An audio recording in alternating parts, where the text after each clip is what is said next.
Hello and welcome to my YouTube channel once more. I'm still Dr. STM and I'm bringing to you right now news from September 2021. If you're new to my channel, don't forget to subscribe and turn on notifications for future videos. And if you've been here with me, thank you for following me. I'll be with you shortly after the interlude.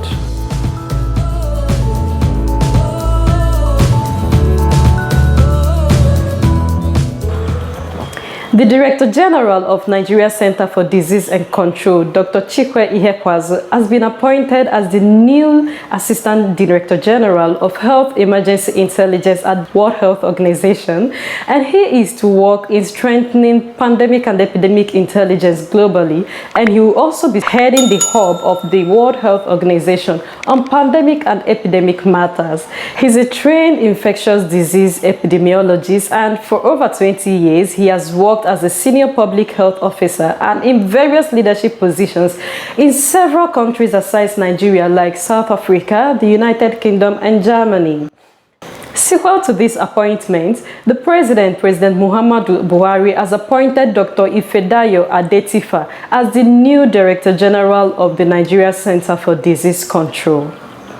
Also, the President has approved the setup of a health sector reform committee to be headed by the Vice President Yemi Osibanjo. This committee, to last for 6 months, is expected to review the previous reform programs, get the lessons learned, and implement it into a new program to be developed. The committee has members from public and private sector, equally members representing major healthcare societies in Nigeria, including the Pharmaceutical Society of Nigeria, the Nursing and Midwifery Council of Nigeria, the Association of Medical Lab Scientists of Nigeria, and many more.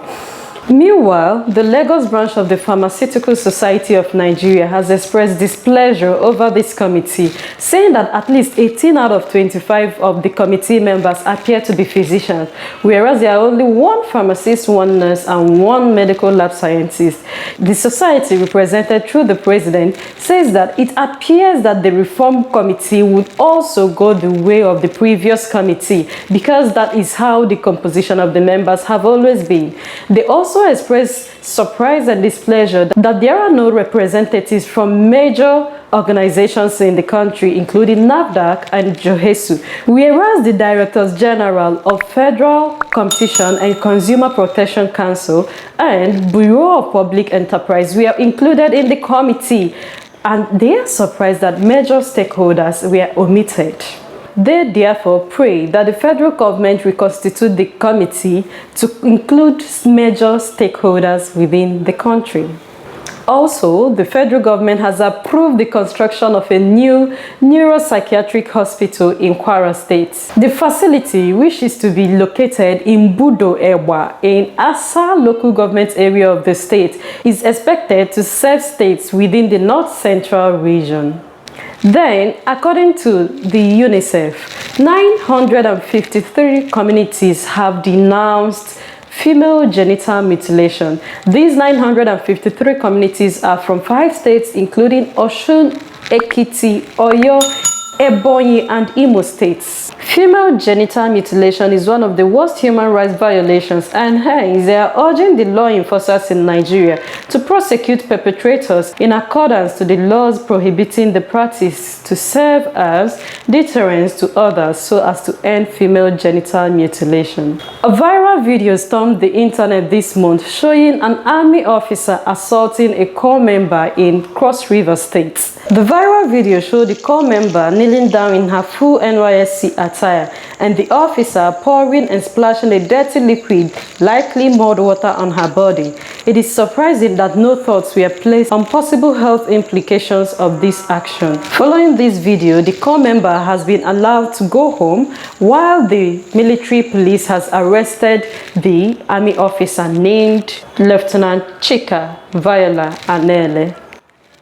The federal government of Nigeria has noted that Nigeria records an annual case report of 15,000 to 20,000 snake bites, with about 2,000 people losing their lives and 1,700 to 2,000 again losing their legs or arm to amputation in order to save their lives. States with the most cases of snake bites in the country are Gombe, Plateau, Adamawa, Bauchi, Borno, Nasarawa, Enugu, Kogi, Kebbi, Oyo, Benue, and Taraba. To address this, a two-direction advocacy should be sustained. First, prevention of snake bites by heeding to consistent calls to reduce activities that increase climate change and their subsequent change of habitats, causing snakes to migrate from their usual areas to habitable regions. Secondly, a partnership call and call for donors of antivenoms to various healthcare facilities. Also important is the need to report snake bite cases. Talking about snake bites, the World Health Organization has announced a technology that can contribute to improved awareness and information about venomous snakes. This information can increase the implementation of life-saving interventions such as improved planning and delivery of antivenoms and identification of high-risk communities and locations where treatment and antivenom centers should be prioritized. Meanwhile, Brazilian researchers have found that a molecule in the venom of a type of snake inhibited the reproduction of coronavirus in monkey cells. The molecule produced by the Jararacuzu pit viper inhibited the virus' ability to multiply in monkey cells by 75%. Already known for its antibacterial qualities, the peptide can be synthesized in the laboratory, making the capture or raising of the snakes unnecessary. They will next evaluate the efficiency of different doses of the molecule and whether it is able to prevent the virus from entering cells in the first place. According to a statement from the State University of Sao Paulo, which was also involved in the research, they hope to test the substance in human cells but gave no timeline. And COVID-19 matters local and globally. The federal government of Nigeria has removed India from the list of restricted countries where passengers are temporarily banned from entering the country. The earlier restriction was announced on May 2, 2021, where non-Nigerian passengers from Brazil, India, or Turkey are restricted for a period of 14 days upon their arrival from entering the country. South Africa was also added to this list in June 2021 following their rise in coronavirus cases. Nigerian passengers from these locations are also expected to fulfill some stringent conditions before they are allowed inside the country.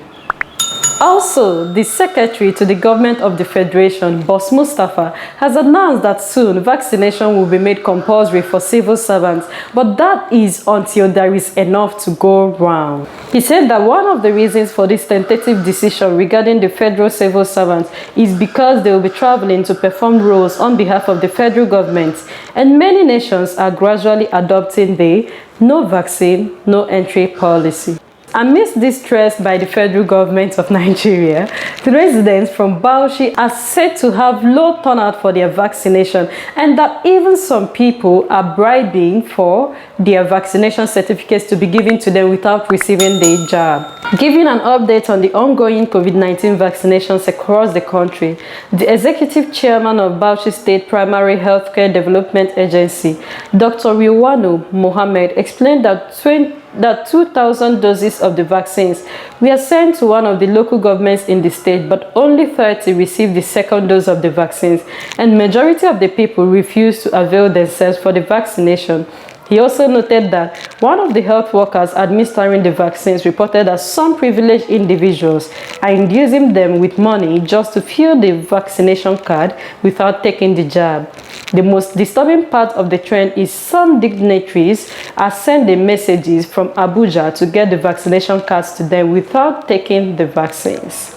Meanwhile, a civil society organization, the Talakawa Parliament, has called upon the Nigerian Labour Congress and Traders Union Congress to mount pressure upon the governor of Edo State to revoke the proof of vaccination policy in the interest of peace. It is recalled that on 23rd August, Edo State Governor Godwin Obaseki announced that from the second week of September, state residents will need to present a proof of vaccination to access religious houses and other social gatherings. They said he is infringing on the fundamental human rights, taking into perspective that there is a court order restraining the governor from that forceful vaccination.